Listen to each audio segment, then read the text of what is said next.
தலைநகர் சென்னையில் பொது போக்குவரத்தை ஒருங்கிணைக்கும் நோக்கில் அறிமுகப்படுத்தப்பட்ட சென்னை ஒன் செயலியில் அறிவிக்கப்பட்டுள்ள புதிய மாற்றம் பயணிகள் மத்தியில் நல்ல வரவேற்பை பெற்றுள்ளது.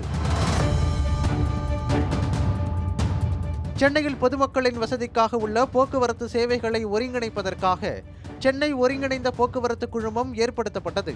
இந்த குழுமத்தின் வாயிலாக சென்னை ஒன் என்ற செயலி உருவாக்கப்பட்டு கடந்த செப்டம்பர் 22ஆம் தேதி முதல் பயன்படுத்தப்பட்டு வருகிறது.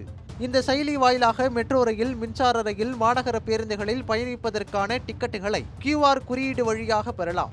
இந்த 3 சேவைகளுக்கும் சேர்த்து அல்லது தனித்தனியாகவும் மக்கள் இந்த செயலியில் டிக்கெட் பெற முடியும். தற்போது இந்த செயலியை சென்னையில் வசிக்கும் 10 லட்சத்திற்கும் மேற்பட்ட பயணிகள் பயன்படுத்தி வருகின்றனர். இந்த நிலையில் மாநகர பேருந்துகளில் 1000 மட்டும் 2000ற்கான மாதாந்திர பேருந்து அட்டைகளும் கடந்த சில மாதங்களாக இதில் விநியோகிக்கப்படுகிறது. அதன்படி செயலி மூலம் புகைப்படம் மற்றும் தொகையை பதிவேற்றி மாதந்தோறும் பயண அட்டைகளை புதுப்பித்துக் கொள்ளும் வகையில் வடிவமைக்கப்பட்டுள்ளது. சென்னை ஒன் செயலி வாயிலாக பெறப்படும் இந்த மின்னணு பயண அட்டை பெறப்பட்ட நாளில் இருந்து தொடர்ந்து 30 நாட்களுக்கு செல்லுபடியாகும்.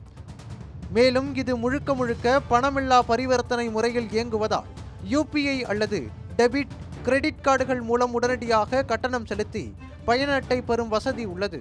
இதனால் பயணிகள் பாதுகாப்பாக, கால விரயம் இல்லாமல் விரைவாக பயண அட்டையை பெற முடியும். இந்த நிலையில் பேருந்தில் ஏறியதும் சென்னை ஒன் செயலியில் உள்ள மாதாந்திர பயண அட்டையில் பயணிக்கும் பேருந்தின் எண்ணை பதிவிட்டு OTP பெறுவது கட்டாயமாக்கப்பட்டிருக்கிறது.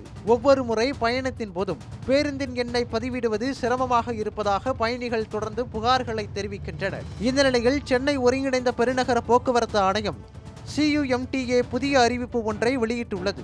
அதன்படி இனி பேருந்தில் ஏறும்போது பேருந்தின் எண்ணை பதிவிட்டு OTP பெறாமல் நேரடியாக செயலியில் உள்ள மாதாந்திர பாஸை நடத்துனரிடம் காட்டினால் மட்டும் போதும் என தெரிவிக்கப்பட்டுள்ளது.